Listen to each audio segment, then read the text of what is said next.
elogiarlo más de lo que él me elogia a mí. Un hombre muy valioso. Primero, gracias a las autoras. De verdad, gracias por invitarme. Quiero confesar que he leído poco más de la mitad del libro normalmente y la otra mitad a las corridas, porque Bolivia no me dio tiempo.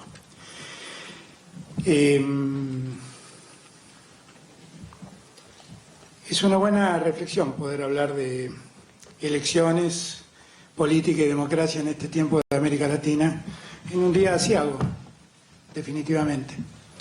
No es un buen día para nosotros, porque en Bolivia se interrumpió la democracia, simplemente por eso. Y además las cosas se hicieron de tal modo que han generado una crisis social y un enfrentamiento tan enorme que uno no sabe bien dónde termina.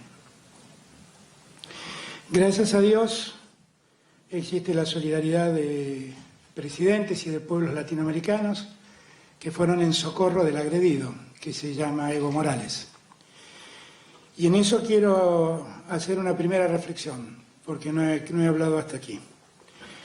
Tenemos que tener una enorme gratitud con el presidente López Obrador, que generosamente y rápidamente fue en socorro de sus compatriotas, porque finalmente es nuestra patria, Latinoamérica, que en Bolivia estaban siendo perseguidos. Y asiló a decenas de bolivianos en la sede de su embajada. Como cada vez que ocurren cosas así, lo ha hecho México, como lo hizo con nosotros en los años 70. Del mismo modo. Mi gratitud eterna al presidente López Obrador.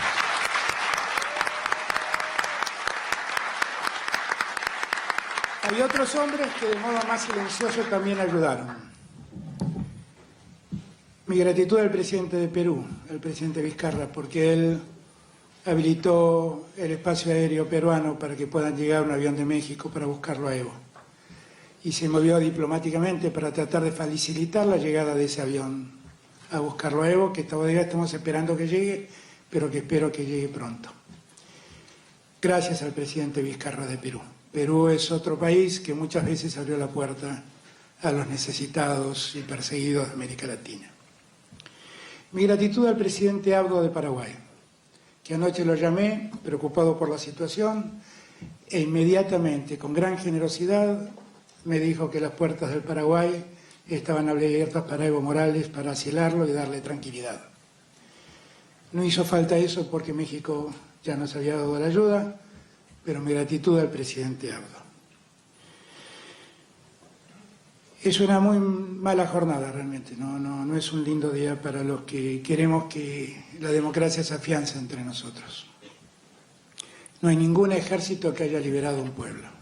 Ha habido un golpe de Estado en Bolivia, para que nadie se confunda. Y para que hablemos claro y sin mentiras. Y que después cada uno se haga responsable de las cosas que dice. Pero el libro, dentro de todo, nos renueva las esperanzas, porque el libro habla de las políticas electorales, los proyectos, las campañas electorales en América Latina y cuál es el rol del progresismo. Y el libro es muy interesante, porque la verdad pone algunos temas en tela de juicio que a mí también me llaman la atención, porque siempre lo hago. Ustedes saben que yo, desde el año 2008, enseño comunicación política en España. Lo hice muchos años en Salamanca y en la Universidad Camilo José Cela de Madrid. Y la verdad nunca sé por qué me invitan, porque ese máster, que es un máster muy costoso y que lleva gente muy importante, trata de promover el trabajo de la consultoría política. Y cada vez que hablo yo digo, no crean en los consultores políticos, porque el secreto es la política, no es la consultoría. Y la verdad es que esto es algo de lo que siempre estuve convencido, pero me terminé de convencer trabajando con Néstor. O sea, si había alguien que renegaba de las formas de la consultoría, ese alguien era Néstor Kirchner. Y yo creo que él tenía mucha razón cuando decía, mirá, el secreto es la política. No es el cómo se dice o cómo te vestís. Un día me regalaron un libro en ese máster. Un tipo había escrito un libro para cómo uno debía vestirse si era candidato para ir a televisión, y era muy impactante. Era realmente impactante, porque pensar que según uno se vista va a atraer a la gente es realmente llamativo. Es realmente llamativo. Pero Todo esto tiene una razón de ser. Que nosotros vivimos en un mundo capitalista y en el capitalismo la mercadotecnia ha sabido extenderse. La mercadotecnia son técnicas para saber cómo vender. Son las técnicas que nos enseñan de qué modo podemos vender latas de tomates en conserva, de qué modo podemos vender una gaseosa, de qué modo podemos vender ropa interior o un traje. No, eso es hacer la mercadotecnia. Trata de detectar quiénes son los posibles compradores y qué mensaje están esperando que el productor les dé para poder comprar esos productos. La lógica de la mercadotecnia se ha trasladado a la política y funciona con la misma lógica. Y entonces han aflorado una serie de productos, entre comillas, herramientas, generosamente llaman las autoras y mi amigo Marco, que en verdad son sistemas por los cuales nos permitirían conocer qué espera la gente de un político. Y la verdad eso me hace mucho ruido, ¿para qué voy a decir una cosa por otra? Porque la gente de la política lo que espera es que le brinden mejores condiciones de vida, básicamente. Todos quieren que la política haga más llevadera su felicidad. La búsqueda de la felicidad no la inventó la política, es incita al ser humano. Yo no me pongo a hablar de estas cosas, me empiezo a preocupar porque después termino con Bugs Bunny y me vuelvo en loco. Pero la búsqueda de la felicidad la plantea como un objeto central de la vida Aristóteles. Aristóteles planteaba que la búsqueda de la felicidad era el objeto central de la vida de un ser humano. Y finalmente la política, ¿qué hace? Tratar de acercar la felicidad o mejorar las condiciones de felicidad de los seres humanos. Y por eso los conservadores le dan felicidad a los conservadores garantizándoles que nada va a cambiar. Y los progresistas le dan felicidad a los más postergados diciéndoles me voy a ocupar de ustedes para sacarlos del lugar de postergación en el que están. Es tan simple como esto. El problema es el mensaje, no, el problema es la política. Porque la política lo que tiene que tener en claro es algo que para mí es el eje de todo. Saber a quién representamos. Porque cuando uno es conservador, sabe lo que está representando. Y cuando uno es progresista, tiene que saber lo que está representando. Cuando yo en la campaña simplifiqué mi discurso diciendo, entre los jubilados y los bancos, me quedo con los jubilados, le estaba marcando a los argentinos quiénes eran mi centro de interés y qué intereses quería representar. Y me entendieron. Y me entendieron. Y el compromiso que uno tiene es precisamente con esos sectores. Por eso se llaman progresistas. ¿Qué son esos sectores? Los más postergados, los más olvidados, los que no tienen voz, los que no tienen derechos. Eso es el progresismo. El progresismo es un sistema por el cual, políticamente, a través de acciones, podemos mejorar la vida, antes que nada, de los que están postergados. Y generar mejores condiciones de igualdad.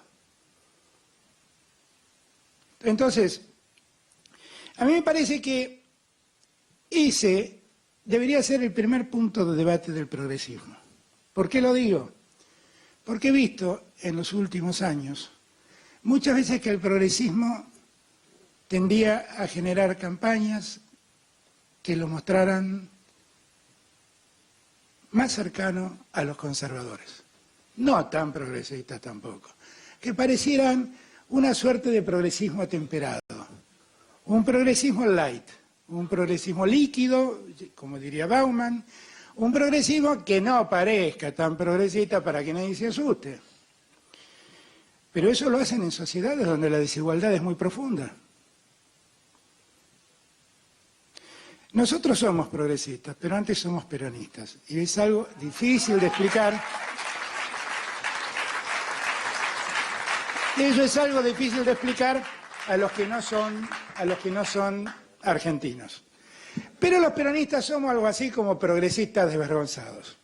O sea, decimos lo que creemos, nos plantamos donde queremos, nos abrazamos con los que nadie quiere que se abracen y decimos yo te represento a vos que estás en el pozo y te voy a sacar a vos que estás en el pozo. Y no tenemos vergüenza de hacerlo y decirlo. No tenemos vergüenza porque nacimos a la vida política de ahí. Nacimos a la vida política cuando un coronel del pueblo lo metieron preso y ese coronel le había empezado a dar derechos a los que trabajaban. Y cuando los que trabajaban se dieron cuenta que el que le reconocía sus derechos y el que atendía sus intereses iba preso, salieron a la calle e hicieron la epopeya más grande del siglo XX, que fue el 17 de octubre. Nadie los convocó. Salieron en búsqueda de garantizar la libertad y la presencia política en el escenario de la política de quien le estaba representando sus intereses en la política. Cada vez que yo digo estas cosas, aparece un socialista argentino y me dice, no, pero antes que el peronismo, el socialismo argentino planteó, eso es verdad, pero nunca lo había hecho. El que lo hizo se llamó Perón. Y por eso, siempre hubo una cosa como más genuina, yo diría más desvergonzada. No tenemos vergüenza de decir estas cosas los peronistas. Y a veces el progresismo en otras latitudes de América Latina tiene como más cuidados, más prevenciones. Seguramente porque ninguno tuvo un movimiento social y política de las características del peronismo. Pero me parece que es un tema a analizar, porque hay países de América que sí han tenido movimientos como el peronismo.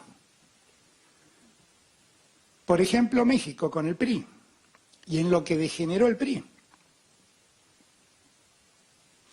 Y eso, en todo caso, es un tema de análisis también.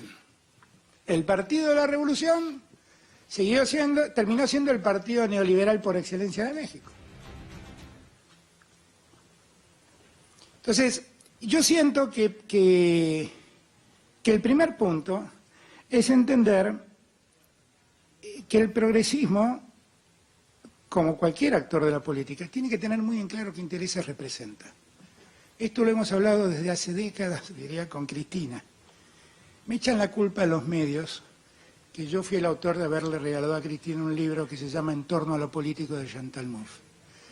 Y la verdad, en torno al político lo que plantea es exactamente lo que estoy diciendo yo. A mí me gustó como lo escribe Chantal Mouffe, tampoco.